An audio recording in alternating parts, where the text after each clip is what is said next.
নমস্কাৰ, মই পাৰ্থ। কেণ্ডিডেট পাৰ্থৰ আন এটি খণ্ডলৈকে আপোনালোক সকলোকে আদৰিছোঁ। আজি মই আছোঁ আছাম ইঞ্জিনিয়াৰিং কলেজৰ পদাৰ্থ বিজ্ঞানৰ ফৰ্মাৰ HOD ফিজিক্স ডিপাৰ্টমেণ্টৰ ডক্টৰ বাণীকান্ত গোস্বামীৰ লগত। তেওঁৰ লগত কথা পাতিম অকণমান তেওঁৰ যিটো ভাল পোৱা, কবিতাৰ প্ৰতি ভাল পোৱা, তেওঁৰ সাহিত্যৰ প্ৰতি ভাল পোৱা, তাৰে বিষয়ে অকণমান পদাৰ্থ বিষয়ে। Sir, welcome to my show'. ধন্যবাদ। ছাৰ, প্ৰথম কথা মই একদম এটা কথা জানিব বিচাৰিম যে আপুনি কবিতা লিখি ভাল পায়, এতিয়ালৈকে আপুনি ভালেকেইখন কবিতাৰ পুথি প্ৰকাশ কৰি উলিয়াইছে। যে কবিতা লিখাৰ এই যিটো মানে হাবিয়াসটো বা ইচ্ছাটো কেতিয়াৰ পৰা আৰম্ভ হ'ল আৰু আপুনি কেতিয়া ভাবিলে যে নহয় আপুনি যিমান লিখিছে এইখন এখন গ্ৰন্থ আকাৰে উলিয়াই পেলাই সমাজৰ আগত দিব লাগে? মই কবিতা সাধাৰণতে মই মানে সৰুৰে পৰা অলপ অধ্যয়ন প্ৰিয়ই আছিলোঁ। মই ডিষ্ট্ৰিক্ট লাইব্ৰেৰী গুৱাহাটী জিলা পুথিভঁৰালত গৈও অষ্টমমান শ্ৰেণীৰ পৰাই আনি কিতাপ আনি পঢ়িছিলোঁ। কিন্তু তেতিয়া মোৰ কবিতাৰ স্পৃহা সিমান জগা নাছিল। মই যেতিয়া কটন কলেজত নামভৰ্তি কৰিলোঁ ফিজিক্স অনাৰ্ছ লৈ, তেতিয়া মানে মোৰ দেউতাও ঢুকাল। দেউতা ঢুকোৱাৰ পিছত মোৰ এটা মোৰ এটা হতাশা আহিছিল। মানে মই ফিজিক্স কোৰ্চটো প্ৰফেচাৰবিলাকে যেনেদৰে শিকায়, মই সেই গতানুগতিকভাৱে সেইবিলাক অধ্যয়ন কৰিব পৰা নাছিলোঁ মোৰ হতাশাৰ কাৰণে। মই তেতিয়া কিন্তু কিছুমান আলোচনী আনি পঢ়িছিলোঁ, যেনে নতুন পৃথিৱী, হীৰেণ গোহাঁয়ে প্ৰকাশ কৰা নতুন পৃথিৱী, তাৰপিছত ভূপেন হাজৰিকাৰ আমাৰ প্ৰতিনিধি। সেইবিলাকেৰে মোৰ হতাশাটো আঁতৰাইছিলোঁ, সেইবিলাক পঢ়ি মই উদ্দীপনা পাইছিলোঁ। আৰু তেতিয়াই সেইবিলাক আলোচনী পঢ়াৰ পিছতে মোৰ কিবা ইনষ্টিংক্ট এটা আছিল নেকি কবিতাৰ প্ৰতি, আগ্ৰহটো জাগৰণ হৈ উঠিল। মই লিখিলোঁ, তেতিয়া কেইবাটাও কবিতা লিখিলোঁ। লিখি এটা মই আমাৰ প্ৰতিনিধি ভূপেন হাজৰিকাই সম্পাদনা কৰা আমাৰ প্ৰতিনিধিলৈ পঠাইছিলোঁ, সেইটো প্ৰকাশ পালে। তাৰপিছত তাৰে 10 মাহমান পিছত আৰু এটা কবিতা পঠাইছিলোঁ, সেইটোও প্ৰকাশ পালে। সৰু সাধাৰণ ছন্দবদ্ধ কবিতা, সাধাৰণ ধৰণৰ কবিতা। এতিয়া মোৰ সিমান অধ্যয়ন যদিও কৰি আছিলোঁ, গভীৰভাৱে কবিতাৰ অধ্যয়ন হোৱা নাছিল। মোৰ যিখিনি সাধাৰণ অনুভূতি তাৰে পৰা লিখিছিলোঁ। সেই তেতিয়া কটন কলেজৰ ফাৰ্ষ্ট ইয়াৰ, ছেকেণ্ড ইয়াৰৰ পৰাই মোৰ কবিতাৰ প্ৰতি অনুভূতি জাগি উঠিছে। এনে এটা বস্তু বুজিব বিচাৰো যে ফিজিক্স আৰু সাহিত্য চৰ্চাৰ মাজত কিবা এটা মানে কানেকশ্যন আছে নেকি? আমি প্ৰায় দেখা পাওঁ যে সাহিত্য চৰ্চা কৰা বা কবিতা লিখা প্ৰায়ভাগ ব্যক্তি ছায়েন্সৰ লগত জড়িত, বিশেষকৈ ফিজিক্সৰ লগত জড়িত। আপোনাৰ ক্ষেত্ৰতো তেনেকুৱা কিবা এটা মানে কানেকশ্যন থকা বুলি আপুনি অনুভৱ কৰে নেকি? তাৰমানে হ'ল মোৰ মানে যিটো বিভাগ আছিলে তাতে মই দেখিছিলোঁ কবিতা লিখা নহয়, সাহিত্য চৰ্চা কৰা মানুহ। মই সৌৰভ কুমাৰ চলিহা বা প্ৰফেচৰ মেট্ৰিক পাইছিলোঁ। তেওঁ মৃত্যুৰ আগলৈকে গল্পই লিখি গ'ল। তাৰপিছত ভৱেন শইকীয়া ইউনিভাৰ্চিটিত পাইছিলোঁ। ডক্টৰ ভৱেন শইকীয়ায়ো গল্পই লিখি গ'ল। তাৰপিছত তেওঁ চিনেমা কৰিলে, চিনেমাত লাগিল। গতিকে এই চৰ্চাবিলাক, যিটো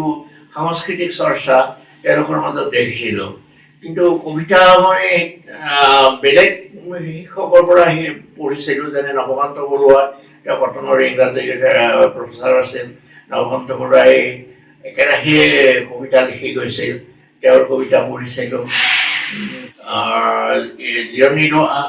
তাৰপিছত মই যেতিয়া গুৱাহাটীলৈ আহিলোঁ, আছাম ইঞ্জিনিয়াৰিং কলেজত সোমালোঁ, দেখিলোঁ ৱৰ্কলোড বেছি নাই। তাৰমানে মই তেতিয়া কিতাপ পঢ়াৰ উপৰিও মই কবিতাৰ কিতাপ পঢ়িব ধৰিলোঁ। সমীৰ তাঁতী, সদন্ত তাঁতী, এইবিলাক প্ৰখ্যাত কবিৰ কবিতা পঢ়ি মই বৰ আকৰ্ষিত হ'লোঁ। আৰু মোৰ তেতিয়া নিজৰো কবিতা চৰ্চা আৰম্ভ হৈ গ'ল। সেইবিলাকে থাকি মই কবিতাবিলাকৰ ভাবিলোঁ, এইবিলাক কবিতা আলোচনীৰ বাটত থাকিলেতো এদিন নোহোৱা হৈ যাব। গতিকে মই এখন কবিতা পুথি উলিয়াওঁ সেইকাৰণে 2000 চনৰ পৰা চেষ্টা কৰি 2002 চনত মই এখন তেজত এখনি নৈ বুলি কবিতা পুথি উলিয়াইছোঁ সেইবিলাক অলপ বিদ্ৰোহাত্মক কবিতা কাৰণ মই তেতিয়া অলপ বামপন্থী চিন্তাধাৰাৰ প্ৰতি আকৰ্ষিত হৈছিলোঁ আৰু সেইকাৰণে মোৰ বিদ্ৰোহাত্মক কবিতাবিলাক তেজত এখনি নৈ প্ৰকাশ পাইছিল গতিকে তাৰপিছতো আৰু কবিতা পুথি মই এতিয়ালৈ প্ৰায় 5খনেই লিখিলোঁ মোৰ গদ্যকীয় পদ্যৰ প্ৰতি আকৰ্ষণ অতি বেছি সেইকাৰণে মই লিখিব পাৰিলোঁ হয়তো এনে সাধাৰণতে এটা বস্তু পোৱা যায় যে কবিতা লিখা বৰ টান যে কাৰণ কবিতাত কম শব্দৰ ভিতৰত কম এটা মানে ৰেডিয়াছৰ ভিতৰত বা স্পেয়াৰৰ ভিতৰত আমি বহুত কথা ব্যক্ত কৰিব লাগে ধৰক এটা গল্পত বা গদ্যত আমি এটা লিবাৰ্টি পাওঁ অলপ মানে এক্সপানশ্যন কৰাৰ কাৰণে এতিয়া আপুনি গদ্যও লিখিছে আপুনি কবিতাও লিখিছে যেতিয়া দুইটাত আপুনি মানে ক্ষেত্ৰতে নিজক এক্সপ্ৰেছ কৰিব লাগে আপোনাৰ শ্বিফ্টটো কেনেকৈ যেতিয়া কবিতাত কম শব্দৰ ভিতৰত বহুত কথা প্ৰকাশ কৰা আৰু গদ্যত ধৰক এটা লিবাৰ্টি লৈ পেলাই ডিটেইলিঙত গৈ পেলাই বস্তুবোৰ প্ৰকাশ কৰা এই যিটো এটা শ্বিফ্ট অফ থটছ যিটো আহে এইটো আপুনি কেনেকৈ মেইনটেইন কৰে কবিতা সাধাৰণতে যিয়েই নহওক কবিতাটো অনুভূতিৰ বস্তু অনুভূতি যদি তীব্ৰ হয় তেতিয়া শব্দৰ প্ৰতি আকৃষ্ট হ'ব পাৰিলে কবিতা ওলায় কবিতা কেৱল বৌদ্ধিক চেতনাৰে কেৱল কবিতা লিখিব নোৱাৰি কবিতাত অনুভূতি লাগিব শব্দৰ খেলাবিলাক শব্দবিলাক চৰণবিলাক সুন্দৰ হ'ব লাগিব আৰু যিটো ভাৱ আহিছে সেইটো ভাৱখিনি সংক্ষেপে প্ৰকাশ কৰিব লাগিব গতিকে কবিতাত অলপ আৰু কবিতাত চিত্ৰকল্পৰ ব্যৱহাৰ থাকে উপমাৰ ব্যৱহাৰ থাকে গতিকে সেই চিত্ৰকল্প আৰু উপমাৰ প্ৰতি যদি অলপ আগ্ৰহ থাকে কবিতা অনুভূতিবিলাক চিত্ৰকল্প বা উপমাৰ মাজেৰে সুন্দৰকৈ প্ৰকাশ কৰিব পাৰে কিন্তু গল্প হৈছে অলপ ব্যাখ্যামূলক অলপ মানে গদ্য শৈলীত লিখা হয় ব্যাখ্যামূলক তেতিয়া অলপ গল্পত স্বাধীনতা পোৱা যায় নিজৰ চিন্তাখিনিক ব্যক্ত কৰিবৰ কাৰণে একেৰাহে ভাবি চিন্তি যিটো চিন্তাবিলাক আহে সেইবিলাক ব্যাখ্যা আৰু যুক্তিৰে গল্পত উপস্থাপন কৰিব পাৰি কিন্তু কবিতাত সেইটো নোৱাৰি কবিতাত শব্দলৈ সাধাৰণতে কবিতা হয় শব্দৰ বাছনি ভাল হ'লে কবিতা সুন্দৰ হয় শব্দৰ বাছনি বেয়া হ'লে কবিতা পৰিপক্ক হৈ নুঠে কিন্তু গল্প ব্যাখ্যামূলক যিহেতু মনৰ এক্সপ্ৰেছনটো সহজে কৰিব পাৰি গল্পত এটা বস্তু আজিকালি মানে আমি প্ৰায়ে শুনিবলৈ পাওঁ যে আজিকালি যিবোৰ নৱপ্ৰজন্মৰ যিবোৰ কবি আছে কম বয়সীয়া মই নৱপ্ৰজন্মৰ পৰা একদম যাৰ বয়স কম তেওঁলোকৰ যিবোৰ কবিতা লিখে যাক মডাৰ্ণ কবিতা বা অকণমান এবষ্ট্ৰেক্ট কবিতা বুলি কয় বহুতে কয় যে এইবোৰ যিটো কবিতা নহয় আৰু যিবোৰ ধৰক পুৰণা তেওঁলোকৰ ধৰক যিবোৰ পুৰণা যিবোৰ ক্লাছিক অকণমান কবি আছে তেওঁলোকৰ লগত তুলনা কৰিবলৈ কোৱা হয় আপুনি এজন পঢ়ুৱৈ হিচাপে যদি আপোনাক মই সুধো যে এই যিটো তুলনা কৰা যায় আগৰ যুগৰ কবি আৰু নৱপ্ৰজন্মৰ যিসকল কবি আছে তেওঁলোকৰ যিটো তুলনা কৰা যায় এই তুলনাটো আচলতে যুক্তিসংগত হয় নে এইটো এটা আমাৰ সময়ৰ এইটো এটা নিড যে আমি ইভলভ হ'ব লাগিব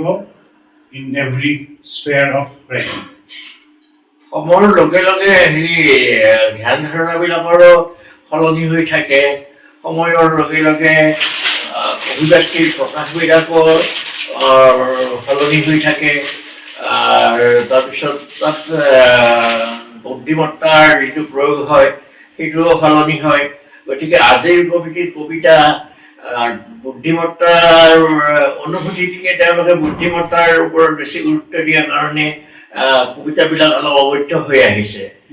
কিন্তু আগৰ কবিবিলাক আছিল ৰোমান্টিক যুগৰ কবিতাবিলাকতো অতি সুন্দৰ বৰ সহজ সৰল ভাষাত চাৰিহৰীয়া ছন্দবদ্ধ সেইবিলাক ৰোমান্টিক যুগৰ কবিতাবিলাকতো আৰু ভাল লাগিছিল তাৰপিছত নীলমণি ফুকন হীৰেণ ভট্টাচাৰ্য সমীৰ কাঠীহঁতে যিবিলাক কবিতা লিখিব ধৰিলে সেইবিলাক কবিতাত আহিল বৈচিত্ৰ্য আহিল তাত আহিল তেওঁলোকে উপমা চিত্ৰকল্প আদি ব্যৱহাৰ কৰি যেনেকৈ লিখিব ধৰিলে অলপ বুজাই টান নিৰ্মণি ফুকনৰ কবিতা পঢ়া আৰু বুজা অতি কঠিন কিন্তু আজিৰ কবিতাৰ কবি নতুন কবিয়ে নতুন পৰিৱেশত নতুন চিন্তাধাৰাত বুদ্ধিমত্তা প্ৰয়োগ কৰি কবিতা লিখাৰ কাৰণে আগৰ মানুহৰ কাৰণে ৰোমান্টিক যুগৰ যুগৰ হোৱা সদ্য তাৰপিছতে আৰম্ভ হোৱা আধুনিক যুগৰ কবিতাবিলাকত হেৰি বৰ্তমানৰ মানুহে বৰ্তমানৰ পাঠকে বুজি পোৱাত অলপ টান হয় আগৰবিলাক বৌদ্ধিক হেৰিটো প্ৰয়োগ নকৰিছিলে কবিতাত মনৰ অনুভূতি আৰু ৰোমান্টিক অনুভূতি আৰু যিটো সহজ চিন্তাধাৰা সেইটোৱে প্ৰয়োগ কৰিছিল সাধাৰণতে আৰু এটা কথা কোৱা যায় যে আমি যিটো পৰিৱেশত থাকোঁ বা আমাৰ কৰ্মসংস্থানে য'ত কাম কৰোঁ য'ত বসবাস কৰোঁ সেই পৰিৱেশে আমাক এজন পঢ়ুৱৈ বা লেখক হিচাপে গঢ় দিয়াত বহুত সহায় কৰে আপোনাৰ ক্ষেত্ৰত আপুনি এইচিত কাম কৰিছিলে কেম্পাছত আছিলে জালুকবাৰীত বহু বছৰ আছে এই এইচিয়ে হওক বা জালুকবাৰীয়ে হওক আপোনাৰ ওপৰত কেনেকুৱা প্ৰভাৱ পেলাইছে এজন কবি হিচাপে এইচিটো ইঞ্জিনিয়াৰিং কলেজটোতো এটা কাৰিকৰী শিক্ষানুষ্ঠান কাৰিকৰী শিক্ষানুষ্ঠানত হেৰি যিটো সাধাৰণ বোধ আৰু অনুভূতি সেইবিলাক কাৰিকৰী বিষয়ত সাধাৰণতে লুপ্ত হৈ যায় কিন্তু কথা হৈছে কি জালুকবাৰীৰ পৰিৱেশটো বৰ সুন্দৰ আছিলে প্ৰাকৃতিক পৰিৱেশ বৰ নিসৰ্গ সুন্দৰ ওচৰতে দ্বীপৰ বিল তাৰপিছত গছ গছনিৰে ঢাকি থকা অঞ্চলটো সেইকাৰণে প্ৰকৃতিৰ প্ৰতি এটা অদম্য আকৰ্ষণ হৈ উঠে আৰু যিহেতু অৱসৰ যথেষ্ট সময় পাইছিলোঁ তাত মই পদাৰ্থ বিজ্ঞানত আছিলোঁ পদাৰ্থ বিজ্ঞানৰ বেছি হেৰি নাছিলে লোড নাছিলে বেছি কামৰ হেঁচা নাছিলে গতিকে মই যিহেতু কবিতাৰ লাইনত পঢ়া শুনা কৰি আছিলোঁ গতিকে সেইবিলাক সুপ্ত হৈ নাছিল মই নিজকে প্ৰকাশ কৰিবৰ কাৰণে চেষ্টা কৰিছিলোঁ আৰু যিটো প্ৰাকৃতিক পৰিৱেশ আৰু নিসৰ্গৰ অনুভূতি সেইবিলাক মই দাঙি ধৰিবলৈ পাৰিছিলোঁ পৰিৱেশটো মোৰ আৰু সৰুৰে পৰা এটা সৰু ভিতৰি এটা কাব্যচেতনা আছিলেই মই মানে হাইস্কুলত থাকোঁতেই মাৰ প্ৰভাৱত মই ৰামায়ণ মহাভাৰত আদি পঢ়িছিলোঁ কীৰ্তন আদি পঢ়িছিলোঁ সেইবোৰ কাব্যচন্দত লিখা সেই কাব্যচন্দত লিখাৰ কাৰণে মোৰ হয়তো এটা কাব্যৰ অনুভূতি জাগ্ৰত হৈ আছিলে আৰু সেইটো যেতিয়া মই হেৰি হ'লোঁ বয়স্ক হৈ পৰিলোঁ সেই সময়ত মোৰ সেই অনুভূতিবিলাক প্ৰকাশ কৰাৰ ৰাস্তাবিলাক মই পালোঁ মানে মোৰ পঢ়া স্বভাৱটোৱেও কবিতা পঢ়া স্বভাৱটোৱেও মোক সহায় কৰিলে আৰু সাধাৰণিক পৰিৱেশ আমাৰ ইঞ্জিনিয়াৰিং কলেজৰ সাধাৰণিক পৰিৱেশেও সহায় কৰিলে আৰু মোৰ পৰিয়ালৰ পৰাও সহায় পালোঁ তেওঁলোকেও মোৰ লিখা মেলাত কেতিয়াও বাধা নিদিছিলে পত্নীয়েও বাধা নিদিছিলে গতিকে মই সেইদৰে নিজক প্ৰকাশ কৰি কেইখনমান কবিতা পুথি উলিয়ালোঁ অকণমান আপোনাৰ কবিতা পুথিখিনিৰ বিষয়ে ক'ব দিবা যিকেইখন কিতাপ এতিয়ালৈকে আপুনি প্ৰকাশ কৰিলে এই কিতাপকেইখনৰ মানে আঁৰৰ কাহিনী কেনেকুৱা কি ভাৱ লৈ পেলাই আপুনি আগবাঢ়িছিলে আৰু আপোনাৰ আহিবলগীয়া কি কিতাপ আছে তাৰ বিষয়ে অকণমান আপুনি জনাব নেকি মই আচলতে প্ৰথম কবিতাবিলাক মোৰ অলপ বিদ্ৰোহাত্মক আছিল মই সেই সময়ত যিহেতু অলপ বামপন্থী সাহিত্য বেছিকৈ পঢ়িছিলোঁ সেইকাৰণে মোৰ বিদ্ৰোহাত্মক অনুভূতিবিলাক বেছি হৈছিলে আৰু তেতিয়া মোৰ বিদ্ৰোহাত্মক কবিতাই বেছি ওলাইছিল উদাহৰণস্বৰূপে এটা মই কবিতা মাতি দিছোঁ প্ৰথম যিখন তেজত এখনি লৈ প্ৰকাশ পাইছে সেই কবিতাটো হ'ল সৰু কবিতা নাম হৈছে এইদৰেই সৃষ্টি হয় এইদৰেই হৃদয়ৰ পৰা হৃদয়লৈ দেহৰ পৰা দেহলৈ সঞ্চাৰিত হয় বিক্ষুব্ধ আৱেগ কল্লিত হৈ উঠে নিৰ্বাক কণ্ঠ স্পন্দিত হৈ ঘামি ধোৱা দে এইদৰেই পথাৰ সোণালী কৰাৰ ৰদে বৰা কৃষকৰ টিকাহেন তন মন দে ফাটি পৰে অনিৰুদ্ধ ৰোষত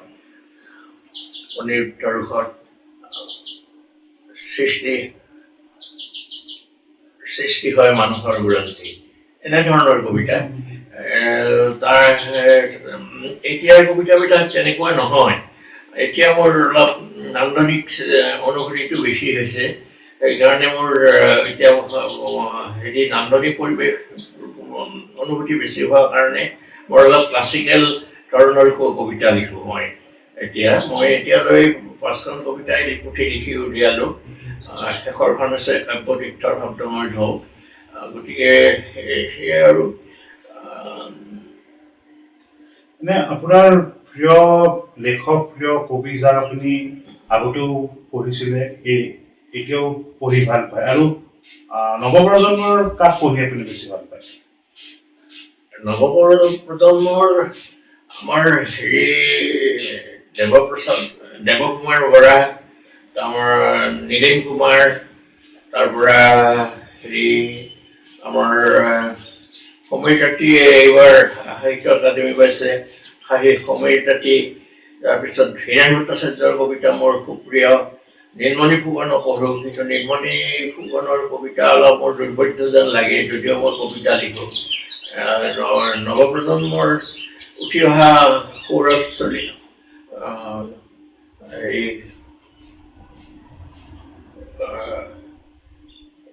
সৌৰভ শইকীয়া খুব সম্ভৱ তেনেকুৱা সৌৰভ শইকীয়া এনেকুৱা আৰু বিজেচি ৰাভা আছে তেনেকুৱা মানুহবিলাকৰ কবিতাই মোৰ ভাল লাগে